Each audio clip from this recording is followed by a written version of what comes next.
네, 안녕하세요. 환율의 모든 것, 환율 질문 있어요의 정명입니다. 예, 전승지입니다. 네, 저희가 환율을 하다 보니까 환율을 알려면 뭘 봐야 되냐 이런 질문 굉장히 많이 받으시잖아요. 너무 막막하고 막연한 질문입니다. 그렇죠. 너무나 볼 게 많죠. 네, 그래도 그 중에서 우리가 필수적으로 기본적으로 봐야 되는 것, 특히 외환 수급과 관련해서 가장 중요한 거 하나를 꼽아라라고 하면 경상수지를 꼽을 수 있을 것 같아요. 네. 가장 기본적이고 기초적이고 가장 중요한 데이터라고도 볼 수 있을 것 같습니다. 네, 그렇죠. 외환 수급에도 그 외에 이제 외국인의 투자나 내국인의 투자나 이런 변수도 있지만 일단 기본적으로 특히 우리나라처럼 소위 소규모 개방 경제라고 하잖아요. 이런 나라일수록 경상수지의 중요성은 좀 더 커지는 것 같아요. 자, 오늘 준비한 내용 한번 살펴보겠습니다. 예, 시작해 보도록 하겠습니다. 먼저 여러 가지 여기 외환시장이 보는 데이터들 여러 가지 정리를 해봤습니다. 성장률, 물가, 외환보유고, 외채 여러 가지 있을 수 있는데요. 가장 중요한 거는 이제 경상수지라고 생각이 되고요.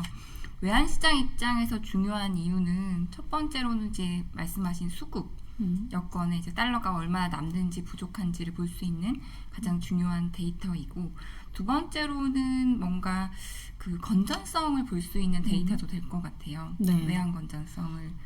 그렇죠. 한 가게도 이제 벌어들이는 것과 쓰는 것과의 그 차이가 이제 어떻게 보면 순소득이 될 텐데, 이제 외환 시장에서는 외화의 순소득의 개념으로 이제 우리가 경상수지를 보기 때문에 이게 적자다. 그러면 쟤네는 좀 오히려 달러가 부족하네. 이렇게 인식을 줄 수가 있겠죠. 네. 예, 말씀하신 내용처럼 외환 시장에서는 수급, 이제 신용도 건전성 볼 수 있고, 또 한편으로는 그냥 그 나라의 틀을 보는데도 좋은 것 같아요. 말씀하신 것처럼 이 나라는 좀 많이 쓰고 사는 나라인지 좀 절약하는 나라인지도 볼 수 있고, 또 대체 이 나라는 뭘 벌어서 먹고 사는 나라인지도 이 경상수지 데이터를 보면 대충 감이 온다고 할 수가 있겠죠. 맞아요. 네. 예, 그래서 여러모로 좀 중요한 데이터라고 생각이 되고요. 기본적으로 이제 경상수지가 뭔지 아주 기초적인 내용을 좀 말씀을 드려보도록 하겠습니다. 일단은 국제수지라는 그 밸런스 오브 페이먼트의 그 한 계정 중에 하나고요. 국제수지란 그러니까 이게 스톡 개념이 아니라 일정 기간 동안 국경을 넘어서 들어오고 나간 그런 거를 다 정리한 예, 맞습니다. 가계부, 어떤 외국과의 거래 내역을 다 세분화해서 장부에 기록한 예, 그 결과치가 국제 수지표라고 보시면 될 것 맞습니다. 같아요. 모든 경제활동, 그러니까 거주자와 비거주자 간의 그 모든 경제활동을 말씀하신 것처럼 그 가계부 정리한 거라고 이제 보시면 될 것 같고요. 그 안에 경상수지, 여기처럼 자본수지, 금융계정이 있습니다. 이제 이 국제수지도 이게 IMF에서 나라마다 다 다르게 정리하는 게 아니라 가계부를 정리하는 그 기준을 줍니다. 그래서 지금 정리하는 기준이 BPM6라고 하거든요. IMF가 2010년부터 이게 밸런스 오브 페이먼트의 매뉴얼이거든요. 6번째 매뉴얼 기준으로 넌 이렇게 작성을 해라. 이렇게 얘기를 하고 있습니다. 사실 예전에는 자본수지의 비중이 굉장히 높았거든요. 자본수지의 비중이. 근데 이제는 그 자본수지는 굉장히 작은 숫자고 금융계정의 비중이 커져 있습니다. 나중에 이제 얘기할 부분들이고요. 그리고 오늘 우리는 경상수지에 대해서 봐야 되기 때문에 경상수지의 항목은 상품수지, 서비스수지, 본원소득수지, 이전소득수지 이렇게 4가지가 있습니다. 네. 상품수지는 가장 기초적으로 그냥 수출입하고 그렇죠. 수출입의 내역을 정리했다라고 보시면 될 것 같고 남은 돈 보이고, 서비스 수지는 12개 항목이 있습니다. 가장 대표적인 게 뭐가 있을까요? 여행수지죠. 네, 맞습니다. 네. 여행수지, 그다음 지식재산권 관련된 지급과 결제 이런 부분이 있을 거고, 건설 서비스, 우리나라에서는 운송 서비스도 꽤 많은 비중을 차지하고 있죠. 여러 가지 용역에 대한 그런 나가고 들어온 돈들이라고 보시면 되고, 본원소득 수지는 뭘까요? 본원소득 수지는 일단 나라에 밖에 나가서 일하고 벌어들인 임금 또는 우리가 외국인 노동자들한테 준 급료 또는 우리가 요새 해외 투자도 많이 하시잖아요.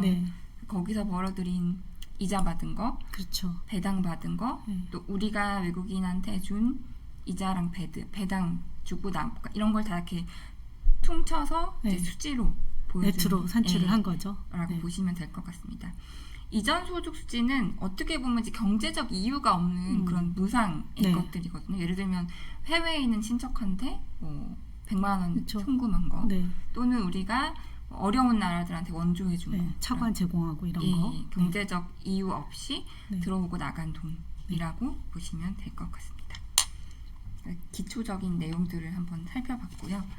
헷갈리지 말아야 될 부분이 있습니다. 핵심적인 내용은 경상수지랑 무역수지가 다르다는 내용입니다. 앞서 말씀드렸듯이 경상수지는 4가지 항목을 다 포괄하는 내용인데 우리가 보통 경상수지랑 무역수지랑 헷갈리는 경우가 많은 것 같아요. 무역수지는 오히려 경상수지 안에 그 상품수지와 조금 더 비슷한 내용이라고 보시면 됩니다. 그러니까 기록하는 방법이 다를 뿐인 거지 기본적으로 무역과 관련된 거래를 기록을 한 것이 무역수지 혹은 경상수지 내 상품수지로 분류가 되죠. 그러니까 재화 수출입하고 뭐 남은 돈으로 보시면 되고 굳이 이제 상품수지랑 무역수지랑 좀 데이터 간단하게 비교해 보면 국제수지는 되게 늦게 나오잖아요.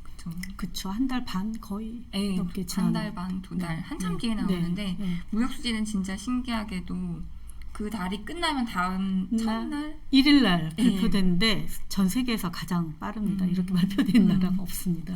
엄청납니다. 그리고 10일 단위로도 알려주고요.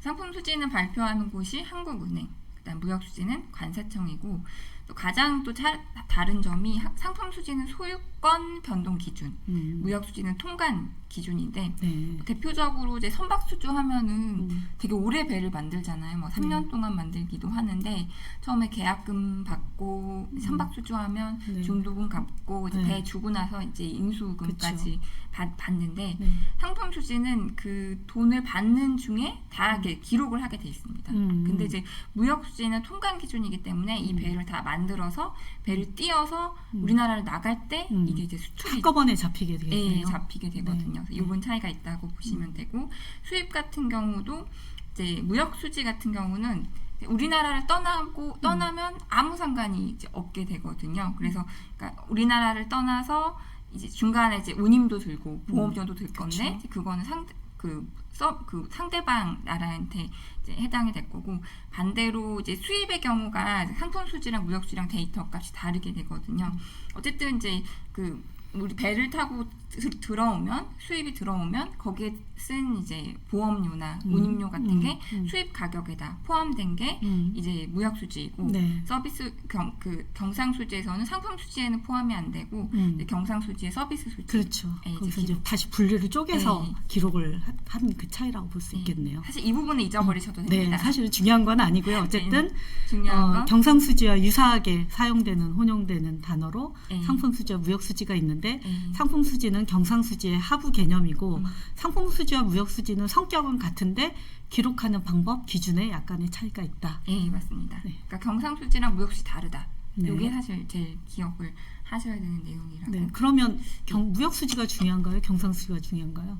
사실 둘 다 중요한 것 같긴 한데 어쨌든 무역 수지는 빨리빨리 나오잖아요. 외환시장 분석할 때는 무역 수지가 조금 더 바로바로 우리나라 수출이 얼마나 잘 되는지 뭐 수입 물가가 얼마나 올랐는지 이거를 바로바로 파악할 수 있는 지표라고 볼 수 있을 것 같고 경상 수지는 이제 조금 더 총괄적으로 이 경상 거래와 관련된 모든 거를 포괄을 하는데 지금 우리나라 같은 경우는 이제 무역 수지 비중이 워낙 높다 보니까 사실 두 개를 혼재해서 써도 큰 차이가 없는 무방한 상황이지만 이게 나라에 따라서 여건은 다르고 우리나라도 그 여건이 변해가고 있다는 것은 이제 이 시간 말미 정도 되면 좀 이해를 하실 수 있을 것 같습니다. 맞습니다. 그러면 이제 나라별로 경상수지 여건들을 한번 살펴봤어요. 이게 작년 기준으로 이제 선진국과 신흥국의 경상수지 상황이 어떤지. 사실은 선진국도 적자를 보는 나라가 그렇게 많지는 않고 신흥국도 작년 기준으로는 적자를 보는 나라가 그렇게 많지는 않네요.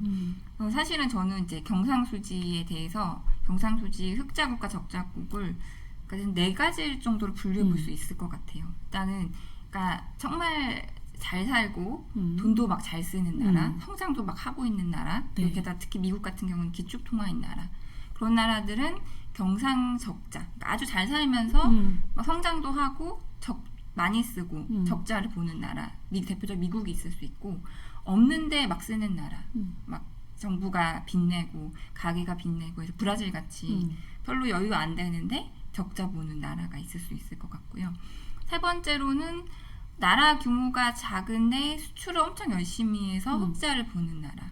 대표적으로 우리나라도 이제 그런 나라에 네. 포함될 거고, 여기 보면 싱가포르하고 대만이 그렇죠. 대표적일 수 뭐 있겠죠. 다른 나라랑 비교가 안 되는 흑자를 네. 기록을 하고 있네요. 왜 그럴까요? 이 나라들은 일단은 내수 규모가 너무 작고 교역을 많이 하고 그러다 보니까 아무래도 이제 수출 무역의 비중이 GDP에 차지하는 비중이 우리나라도 높다고 하는데 이 나라는 훨씬 더 높은 나라들이거든요. 그래서 이렇게 좀 수출 중심의 주도와 수출이 주도하는 나라들이 있을 수가 있고, 마지막으로 웬만큼 잘 사는데 그 경기의 활력이 떨어져서 흑자를 많이 보는 나라. 그러면 수입을 덜 한다는 얘기인가요? 네, 수입을 덜하고 그러니까 돈은 막 쌓여 있고 많은데 네. 투자도 안 하고 소비 성향도 조금 낮아져 있고 자기네 소득 수준에 비해서 대표적으로 일본 그렇죠. 될 수 있을 것 같고, 유로존도 사실은 금융위기 끝나고 전반적으로 흑자로 돌아섰거든요. 그래서 좀 뭔가 성장 그 활력이 좀 떨어진 나라들 저는 이렇게 이제 분류해보고 있습니다. 근데 여기 좀 특이한 거를 봤는데 호주가 네. 경상 흑자국이 됐네요. 그래서 네. 제가 기억하기로는 계속 호주는 항상 경상 적자국으로 네. 기억하고 있거든요. 그래서 네. 신기해가지고 얘네는 무슨 일이 있는지 한번 살펴봤습니다. 네. 보시면 계속 경상 적자잖아요. 근데 이 나라는 또 경상수지 적자를 보이는 이유가 굉장히 독특합니다. 보시는 것처럼 소득수지 적자가 굉장히 커요. 그러네요. 엄청 크네요. 네, 이거는 이제 외국인들이 호주 채권에 투자를 엄청나게 많이 하고 또 호주 금리가 선진국 중에서는 압도적으로 높습니다. 금융위기 전에는 뭐 6%, 7%까지 금리를 줬었으니까 그러면 그 이자를 지급하느라고 나가는 돈이 많아서 오히려 그것 때문에 소득수지가 적자를 기록을 했었죠. 그런데 이제 보시면은 최근에 2018년, 19년 넘어가면서 상품 수지도 약간의 적자였었는데 이게 흑자가 엄청나게 늘어나서 저도 한 데이터를 찾아봤더니 호주는 이제 원자재를 수출해서 먹고 사는 나라잖아요. 무역의 관점에서 보면. 네, 그런데 이때 이제 철광석 가격이 굉장히 급등을 하고 최근에도 이제 원자재 가격 계속해서 급등을 했기 때문에 관련된 흑자가 많이 좀 늘어난 게 아닌가 이렇게 추측을 해봅니다. 어쩌면 소비를 덜하면서 수입이 줄어든 영향도 있을 것 같기도 해요. 네. 네, 그래서 경상수지를 뜯어보면 그 나라가 어떤 상황인지 뭐 해 먹고 사는지 아주 재밌게 볼 수가 있고요. 네. 다음은 이제 그러면 이제 경상수지 흑자라는 것이 이제 외환시장을 분석할 때 어떻게 영향을 미치는가를 네. 좀 한번 생각해봤습니다. 네. 근데 경상수지 사실 우리가 미국 데이터 분석할 때 물론 네. 뭐 쌍둥이 적자니 어쩌니 하면서 이렇게 뭐 아예 중요하게 보지 않는 데이터는 아니지만 네. 선진통화보다는 신흥통화를 볼 때 더 중요하게 보는 것 같아요. 그렇죠. 선진국은 경상수지 나왔다고 해서 그게 뭐 환율을 움직이거나 이런 경우는 참 보기 드문 상황이고 다만 좀 중장기적으로 어떤 현황인지를 파악을 할 때 보는 지표로 정도로 인식을 하는 것 같아요. 그래서 맞습니다. 그래서 왜 그럴까 고민해 보면 첫 번째로는 사실 선진통화들은 시장이 워낙 크잖아요. 그렇죠. 플레이어들 이 소위 경상수급이 외환시장에 차지하는 비중이 굉장히 적다는 얘기죠. 네. 시장 막 어떤 오히려 경제 지표, 금리 수준 혹은 외국인의 투자 자금 뭐 이런 것들이 훨씬 비중이 크다 보니까 경상수지가 좀 적자가 나도 별 문제가 아니라는 거죠. 왜냐면 소득이 많은 나라들이니까. 네. 그래서 수급에 일단은 신흥국 통화들은 시장이 작고 그렇기 때문에 수급의 역할이 비중이 워낙 크기 때문에 이제 달러가 얼마나 남는지를 보여주는 경상수지가 이제 중요한 데이터가 될 수가 있고, 두 번째로는 이제 사실 선진국들은 우리가 건전성에 크게 신경 쓰진 않잖아요. 그렇죠. 기축통화국 혹은 국제통화국이니까 네. 뭐 외화자금 부족하면 빌려와서 메우면 되고 별 문제 될 게 없죠. 뭐 디포트 날까봐 걱정도 안 하고. 네. 근데 이제 신흥국 같은 경우는 이제 통합 평가할 때 건전성의 그 역할이 굉장히 크기 때문에 그렇죠. 경상수지가 흑자인지 적자인지도 굉장히 이제 중요한 변수가. 그렇죠. 경상수지, 재정수지 모두 다 좀 이렇게 아무래도 신흥국에서는 굉장히 큰 비중 있는 지표라고 볼 수 있을 것 같아요. 네. 그래서 실제 데이터로 왼쪽은 이제 미국 경상수지와 달러입니다. 미국 경상수지와 달러인데 이게 그러니까 위로 올라갈수록 경상수지가 흑자가 크거나 적자가 적은 것으로 보시면 되고 이 달러 지수는 올라갈수록 강한 것으로 보시면 되는데요. 90년대 중후반 이때 막 경상수지 적자는 커지는데 달러가 강해지는 그런 시기가 있었어요. 예, 그래서 이때는 미국 경기가 좋아서 막 돈을 맞아요. 많이 쓰는 네. 그런 시기였고 네. 미국 경제가 좋으니까 달러는 올라가기도 하고 또 이때 아시아 외환 위기도 있었어가지고 네. 달러가 더 힘을 받는 그런 시기였습니다. 그래서 뭐 2000년대 이후로는 또 달러 지수와 경상수지가 비슷하게 흐름이 가는 것 같긴 하지만 네. 어쨌든 사실 뭐 그게 원인이라고 보기는 어렵다고 해석을 할 수 있을 것 같아요. 대표적인 신흥국 통화 이제 브라질 헤아라 같은 경우는 확실히 경상수지가 흑자인 구간에서 막 통화가 이제 강해지고요.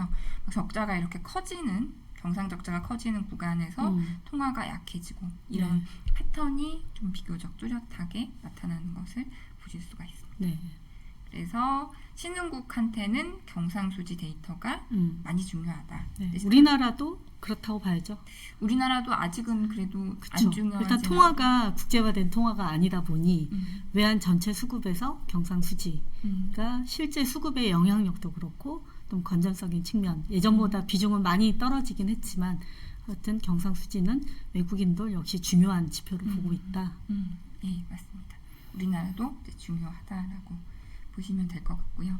말씀하셔서 이제 한국 경상수지의 구조 변화. 사실은 제가 처음 입사했을 때 뭐 2005년, 6년도에는 경상수지가 적자 날까봐 막 걱정했던 시기들도 있었던 것 같아요. 아, 그럼요.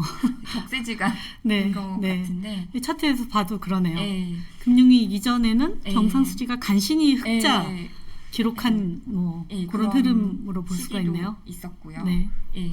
보시면 지금은 너무나 안정적인 이게 실선이 경상수지 데이터인데 너무나 안정적인 흑자를 기록을 하고 있더라고요. 그렇죠. 보통 한 나라의 경상수지가 어느 정도가 적정 수준이라고 얘기를 하죠.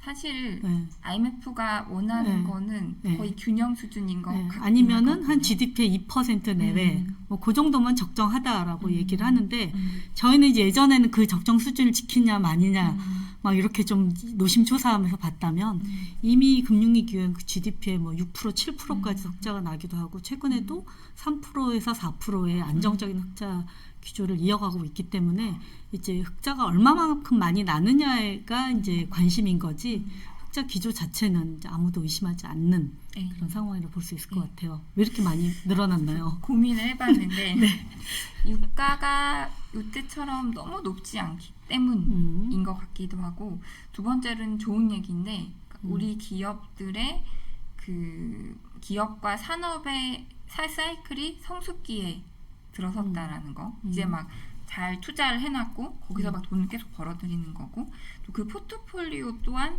굉장히 다양하다. 산업의 포트폴리오도. 맞아요. 한 예로 이제 유가가 상승하면 우리는 경상수지 적자 나는 거 아니야? 예전에는 이런 시각으로 보기도 했습니다만은 이제 유가가 올라도 우리가 그 원유를 사다가 석유화학 제품을 만들어서 수출을 하면 더 마진율이 높아지기 때문에 그 유가 상승분을 상당히 상쇄를 시켜버리거든요. 그래서 유가가 올라도 경상수지가 나빠진 효과는 이전보다 크게 반감됐다 이렇게 볼 수 있을 것 같아요.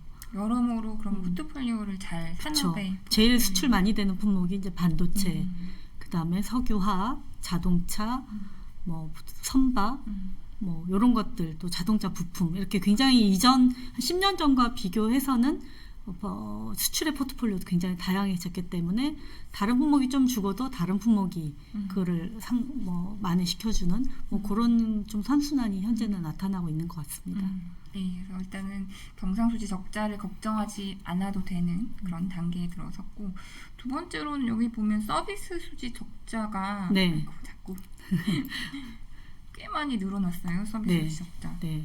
가장 큰 원인이 뭘까요? 해외 여행 열풍이죠. 네, 맞습니다. 네. 최근에 해외여행 뭐 가봤다가 아니라 어느 나라까지 가봤냐 뭐 이렇게 경쟁을 할 정도로 어느 나라도 아니고 어느 나라의 어떤 도시. 맞아요. 네, 어느 도시라고 이제 물어보죠. 네, 그럴 정도로 해외여행 지출이 많다 보니까 해외여행 수지가 뭐 한 1년에 200억에서 300억 달러 가량 적자가 나기도 하고 했었습니다. 근데 어쨌든 많이 벌어서 그 안에서 쓰면 사실 별 문제는 없는 거잖아요. 그게 이제 차트를 통해서 확인하실 수 있을 것 같아요. 최근에 코로나 때문에 해외 못 가다 보니까 여행 수지 적자가 줄었고 그게 경상 수지를 오히려 또 올려주는 역할을 하기도 한 것 같아요. 계속 트렌드화 되겠죠? 서비스 수지 적자는 아무래도. 서비스 수지는 그렇죠. 저희는 이제 해외에서 우리나라로 여행을 오거나 뭐 그런 국가라기보다도 우리가 해외에 지출하는 게 더 훨씬 더 많기 때문에 서비스 수지 자체는 적자를 좀 꾸준히 유지할 것 같습니다. 네. 마지막은 어떻게 보면 앞으로 제일 주목하셔야 될 부분인데 본원소득 수지 흑자의 확대입니다. 네. 본원소득 수지는 용어가 좀 어렵죠. 네, 아까 말씀드렸던 네. 그러니까 그냥 해외 투자에서 우리가 배당 받고 네. 이자 받고 네. 또는 우리가 외국인한테 배당 주고 네. 이자 주고 그런 거 퉁친 거. 그렇죠. 그러니까 뭐 말하자면 이제 우리도 가게도 노동소득으로만 이제 돈을 벌다가 그렇게 해서 돈이 좀 모이면 그걸 어디에 투자를 하고 예를 들어서 상가를 사서 월세를 받는다. 그러면 근로소득 말고 월세가 또 나의 소득으로 잡히잖아요. 참 좋은 거네요. 물론 또 여기서 해외여행 옛날보다 많이 가니까 지출은 늘겠지만 어쨌든 그 안에서 지출하면은 꾸준하게 흑자가 유지가 될 수가 있는데 이제 우리나라도 해외 자산을 점점 더 많이 쌓아가는 그런 상황이기 때문에 꼭 수출을 안 해도 해외 투자해 놓은 돈에서 벌어들인 배당금, 채권 투자 이익 뭐 이런 것도 또 다른 소득원으로 지금 계속해서 증가할 것으로 예상이 되고 있죠. 아직은 보면 미미하긴 하지만 네. 그런 구조로 나아가는. 그렇죠. 예전에 2010년 이전에는 본원 소득 수지가 적자. 우리가 외국인한테 주는 돈이 더 많았는데 이제는 우리가 주는 돈보다 우리가 벌어들인 돈이 더 많다. 그리고 앞으로 그 벌어들인 돈이 좀 더 많아질 가능성이 굉장히 크다라고 보고 있습니다. 네. 대표적으로 이제 우리가 이런 나라, 부자 나라, 일 안 해도 되는 나라, 네. 일본입니다. 일본. 네.